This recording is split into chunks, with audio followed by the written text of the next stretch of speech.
কোলে সন্তান যেরকম নিরাপদ থাকে, এদেশ যদি ইসলাম দিয়ে নিয়ন্ত্রণ হয়, ইসলামের রাষ্ট্র হয়ে যায়, অন্তত এই রাষ্ট্রের কাছে আমরা সংখ্যালঘু যারা আমরা ওই রকম নিরাপদ। এই ১.৫ দশকের জালিমরা সর্বাত্মক প্রচেষ্টা চালিয়ে কোরআনের রাজ কায়েমের কর্মীদেরকে বাংলাদেশের মানচিত্র থেকে ওরা বিদায় করতে পারেনি। এখন তো উন্মুক্ত দেশ, বলেন না কেন? এই উন্মুক্ত দেশ না, এটা 5 তারিখের আগে না, এখন 5 তারিখের পর। 5 তারিখের আগে মনে করেন এদেশের 18 কোটি মানুষের চোখে, সবার চোখে ছিল চশমা, বলেন না কেন? আমরা দেখেও যেন না দেখার ভান করে পাশ কাটিয়ে গিয়েছি। এটা 5 তারিখের পর। এখন 2025 সালের আজ 3 তারিখ, বলেন না কেন?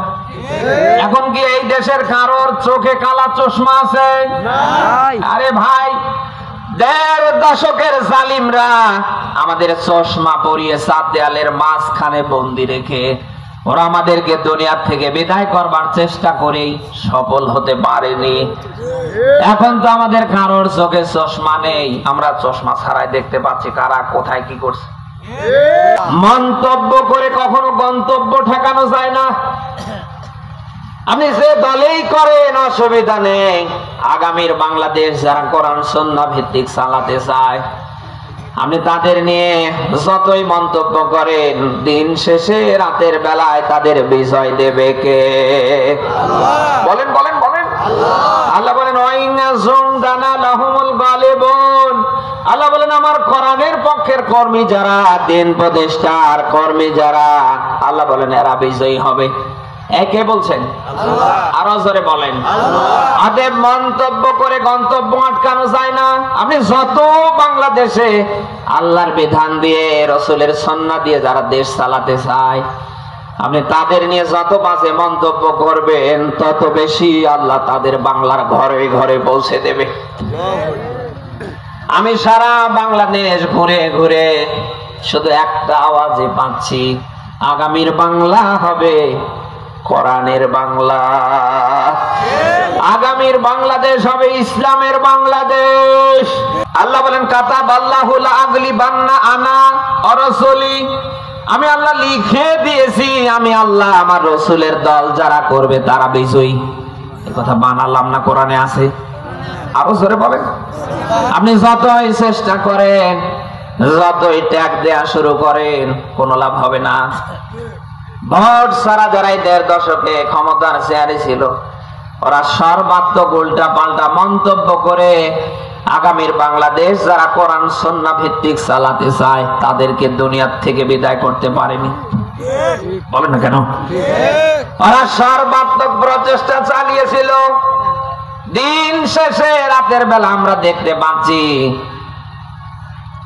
আজ ওরাই আছে, কিন্তু যারা ওই টার্গেট হাতে নিয়েছিল আজ আমরা কাউকে খুঁজে পাচ্ছি না। বলেন না কেন? যাদের গর্জনে, যাদের অহংকারে ঘর থেকে বের হওয়া যেত না, দেখেন তো কেউ আছে নাকি? তাদের বিশাল বিশাল রিসর্ট পরে আছে, BMW গাড়ি পরে আছে, তাদের বড় বড় ফ্ল্যাট পরে আছে। আপনি দেখেন তো কাউকে খুঁজে পাওয়া যাচ্ছে নাকি? ফাতিলকা বয়তুহুম খাবিয়াতাম বিমা যালামু ইন্না ফি যালিকা লাআয়াতিন লিকাওমিন ইয়ালামুন। সূরা নামল 27 নম্বর সূরার 19 নম্বর পারার 20 নম্বর পৃষ্ঠার 7 নম্বর লাইনের 52 নম্বর আয়াত। এটার দিকে মিল করেন। আল্লাহ তাআলা বলেন জালিমদের অবস্থা তোমরা দেখো, শুধু জুলুম করবার কারণে ওদের বড় বড় ফ্ল্যাট পড়ে আছে, ওদের BMW গাড়ি পড়ে আছে, ওদের এক একটা রিসর্ট পড়ে আছে, কাউকে খুঁজে পাওয়া যাচ্ছে? বলেন না কেন? এই ১.৫ দশকের জালিমরা সবচেয়ে বেশি জুলুম করেছে আগামীর বাংলাদেশে যারা কোরআন দিয়ে দেশ চালাতে চায় তাদের উপরে। বলেন না কেন?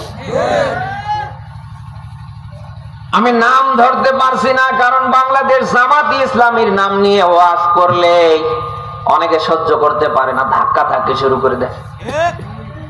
আপনারা ২-১ দিন আগে দেখেছেন বাংলাদেশ জামাত ইসলামী নিয়ে কথা বলতে গিয়ে মঞ্চেই ধাক্কা ধাক্কি। শেষে এমন প্ল্যান করে ফেলেছে যেন আমার ওই জায়গায় দুনিয়া থেকে বিদায় করে ফেলবে। যদি কিছু থাকে বুঝে নেবে, নাম ধরার দরকার নেই। বল না কেন? আগামীর বাংলায় যারা আল্লাহর বিধান দিয়ে রাসূলের সুন্নাহ দিয়ে যারা দেশ চালাতে চায়, এদের দশকের জালিমরা সর্বাত্মক প্রচেষ্টা চালিয়েছিল তাদেরকে নির্মূল করবার জন্য। নির্মূল কি হয়েছে? বরং উল্টো দিকে আল্লাহ এ দেশের মানচিত্র থেকে ওদেরকে নির্মূল করে ফেলেছে। ঘর থেকে বের হলে একদিকে বাবার ছবি আর একদিকে মেয়ের ছবি আজ আছে বলেন? কারোর মুখে কোন নাম নিশানা আছে? কেউ যদি ওপেন এই গাবতলির মোড়ে এই বগুড়া শহরের কোন এক গলিতে গিয়ে বলে আমি অমুক দলের কর্মী, আমার মনে হয় না জনগণের 24 ঘন্টা জিন্দা রাখবে। বলেন না কেন? রাখে আল্লাহ, মারে কে? মারে আল্লাহ। আরো জোরে